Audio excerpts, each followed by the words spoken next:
ये 14वां शिलालेख है मौर्य वंश के समय का, जिसमें अपने प्रजा के प्रति कल्याणकारी योजनाओं के बारे में सम्राट अशोक ने खुद लिखा है। जो मगध के प्रतापी राजा थे, मौर्य वंश के सबसे शक्तिशाली और मतलब पूरे विश्व में कह लीजिए कि उनके जैसा कोई राजा पैदा नहीं हुआ।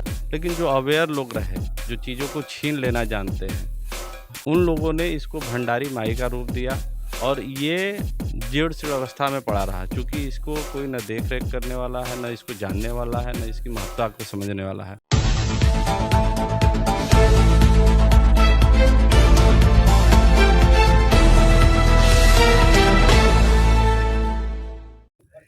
नमस्कार दोस्तों, मैं संदीप कुमार और आप देख रहे हैं द विशेष समाचार डिजिटल अब बनारसी अंदाज में। कुछ दिन पहले भारत खोदो यात्रा निकाली गई है पूरे देश में, जिसमें हर मस्जिद के नीचे मंदिर खोजा जा रहा है। और ये सिलसिला इतना बढ़ा कि अब ये भारत के बुद्धिस्ट जनों के पास भी चला गया और बुद्धिस्ट जनों ने भी इस यात्रा में शामिल होने का प्रक्रिया अपना शुरू कर दिया है। और यात्रा में क्या हो रहा है कि जगह जगह जहाँ ये संभावनाएं हैं कि बौद्ध स्थल है, वहाँ पे बौद्ध विद्वानगण जा कर के उन चीज़ों को खोज रहे हैं और सबूत के साथ उन चीज़ों को दुनिया को बता रहे हैं कि जहाँ जहाँ तुम मंदिरों की बात करते हो, वहाँ बुद्ध की चीज़ें मिलती हैं। सम्राट अशोक के समकालीन, हर्षवर्धन के समकालीन तमाम जो शिलालेख हैं, चिन्ह हैं, प्रतीक हैं, मिल रही हैं। और ऐसा ही एक स्थल उत्तर प्रदेश के जनपद मिर्ज़ापुर स्थित अहरौरा में है। मैं बहुत पहले भी यहाँ आ चुका हूँ, लेकिन मुझे जानकारी नहीं थी। जब बाद में मुझे ये चीज़ें बताया गया तो मैंने भी अचरज भरी निगाहों से देखा था कि शायद उसको जानना चाहिए। तो आज जानने के लिए ही मैं यहाँ आया हूँ। यहाँ पे बताया गया है कि सम्राट अशोक के समकालीन शिलालेख मिले हैं। क्या हकीकत है, क्या छुपाया जा रहा है, क्या बताया जा रहा है, इन सभी चीज़ों को हम लोग जानेंगे। वीडियो के लास्ट तक आप लोग बने रहें। और यहाँ पे कुछ साथी भी उपस्थित हैं, उनसे भी बात करेंगे और पूरी डिटेल से जानने का प्रयास करेंगे कि सच्चाई क्या है। क्या नाम हुआ सर जी आपका? सर संदीप कुमार मौर्य हमारा नाम है। बहुत पहले से ही यहाँ पे ये बातें कही गई कि यहाँ बौद्ध स्थल है, बगल में ही एक किसी देवी का मंदिर बताया जा रहा है। क्या सच्चाई है, क्या हकीकत है, बताइए। देखिए, भारत में आज से नहीं, भारत में सम्राट अशोक के समय से यहाँ पे पूरे भारत पे नहीं, पूरे विश्व में 84,000 बौद्ध विहार बनाए गए थे, जिसमें से ये है एक अहरौरा का ये 14वां शिलालेख है मौर्य वंश के समय का, जिसमें अपने प्रजा के प्रति कल्याणकारी योजनाओं के बारे में सम्राट अशोक ने खुद लिखा है। जो मगध के प्रतापी राजा थे, मौर्य वंश के सबसे शक्तिशाली और मतलब पूरे विश्व में कह लीजिए कि उनके जैसा कोई राजा पैदा नहीं हुआ, क्योंकि उन्होंने हमेशा प्रजा हित के बारे में सोचा। और तमाम चीज़ें जो आज के दौर में छुपाई जा रही हैं, सत्ता खुदाई का दौर चलाया जा रहा है।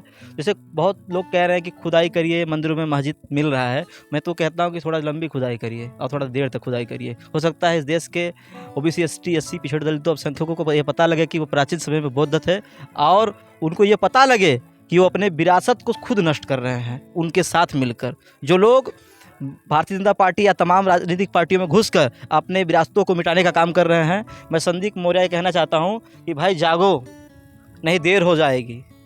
और फिर एक रोशनी जो चिंगारी बुद्ध क्रांति बनकर निकली थी, उसको तुम खुद मिटाने का काम कर रहे हो। स्वागत है सर आपका हमारे चैनल पर। जी, हम संजय कुमार मौर्य, सम्राट अशोक क्लब के जिलाध्यक्ष सोनभद्र।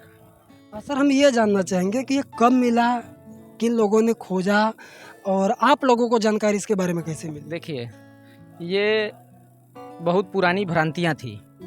यहाँ एक बगल में देवस्थल होने के नाते इसको वोमराइज कर दिया गया, मूल चीज़ों से आम जनमानस को भटका दिया गया। ये इसके मूल स्वरूप को कोई ना समझ पावे, क्योंकि है तो ये लिखा पाली में, और पाली के बहुत सारे विद्वान भी यहाँ आते हैं, लेकिन यही लोकल में बहुत सारे लोग इस विचारधारा को मानने वाले हैं, लेकिन इन चीज़ों को नहीं समझ पाए, क्योंकि इसके विषय में जो वोमराइज कर दिया गया, जो उन चीज़ों को अलग से तरह तरह कहानियाँ गढ़ करके वो आम जनमानस में कुछ भ्रांतियाँ फैला दी गई। ये सिलसिला चलता रहा तो सम्राट अशोक क्लब एक ऐसी संस्था है जो राष्ट्र समर्पित संस्था है और अराजनैतिक संस्था है। इसका राजनीति से कोई दूर दूर तक लेना देना नहीं है। हमारा उद्देश्य है कि महापुरुषों के द्वारा जितने भी खोए हुए विरासत हैं उनको आम जनमानस में उसकी क्या भूमिका है, उसका क्या महत्वता है, आम जनमानस में लोगों को जागरूक करना हम लोगों का ये उद्देश्य था। इसी उद्देश्य के तहत आप इतिहास में उल्लेखित चीज़ है ये सम्राट अशोक का जो ये शिलालेख किस है। नाम से इसको जाना जाता है? क्योंकि ये जो बगल में ये भंडारी देवी नाम से जाना जाता है, इसको किस नाम से जाना जाता ये सम्राट अशोक का महोदय 14वां शिलालेख है, है? लघु शिलालेख के अंतर्गत आता है। जाना इसे भंडारी देवी के नाम से जरूर जाना जाता है। यहाँ पे जब तथागत भगवान बुद्ध ने जब यहाँ पे 3 महीने रुके हुए थे यहाँ पे, तो ये आपका भंडार गृह हुआ करता था। अच्छा, वो खाने पीने रहने की चीजें। यहाँ से भंडारे चलाए जाते थे। लेकिन चूंकि धीरे धीरे ये इतिहास में चीज़ें ख़त्म हो गई और हम लोग जागरूक नहीं हो पाए, लेकिन जो अवेयर लोग रहे, जो चीज़ों को छीन लेना जानते हैं, उन लोगों ने इसको भंडारी माई का रूप दिया और ये जीर्ण शीर्ण अवस्था में पड़ा रहा। चूँकि इसको कोई न देख रेख करने वाला है, न इसको जानने वाला है, न इसकी महत्ता को समझने वाला है। बहुत पहले सर मैं यहाँ पे आया था, अंदर जाने की कोशिश किया, उन लोगों से कहा कि नहीं मुझे भी अंदर जाने दो, कुछ तस्वीरें लेने दो, लेकिन वो लोग तस्वीरें नहीं लेने दिए। ऐसा क्यों करते हैं कि उनके मंदिरों में जाओ तो तस्वीरें ही लेने देना चाहते हैं? क्या छुपाते हैं वो लोग? वो सारी तस्वीरों को ही तो पलट दिए हैं, वो कोई नई तस्वीर तो रखी नहीं है। आप ये उम्मीद करते हैं कि उसके अंदर भी बहुत चीजें नहीं मिलेंगी? सर, हम 500% गारंटेड बता रहे हैं। कोई भी मंदिर का केवल उसका डेंट पेंट हटा दीजिए, उसको साफ सफाई करवा दीजिए, तो आप आम जनमानस को वहाँ पहुँचा के उससे पूछ लीजिए कि क्या रियलिटी है, ये किसकी प्रतिमाएं हैं। सवाल करते जाइए और ये सम्राट आप सिर्फ और सिर्फ सवाल करते जाइए, जवाब अपने आप नहीं मिल जाएगा। अगर इतिहास से भी सवाल करेंगे तो पूरे इतिहास में सवाल पाएंगे अगर करेंगे कि किसी का भी इतिहास ऐसा है क्या किसी ने मूर्तियाँ लगाई है या प्रचार प्रसार किया है या शिलालेख कहीं लगवाया गया है, तो इतिहास में एक ही राजा का नाम आएगा, सम्राट सम्राट अशोक का। और उन्होंने ही मूर्तियाँ लगवाई, तथागत की पूजा किया और शिलालेख खुदवाए। सारा इतिहास ये कहता है। और कहीं कुछ 84,000 स्तूपों में से जितने भी स्तूप बनाए गए थे सम्राट अशोक के द्वारा, स्तूप थे, लघु शिलालेख थे, स्तंभ लेख थे, गुहा लेख थे, तमाम जो अवशेष थे, इन सब सारे चीज़ों को ध्वस्त कर दिया गया था ना।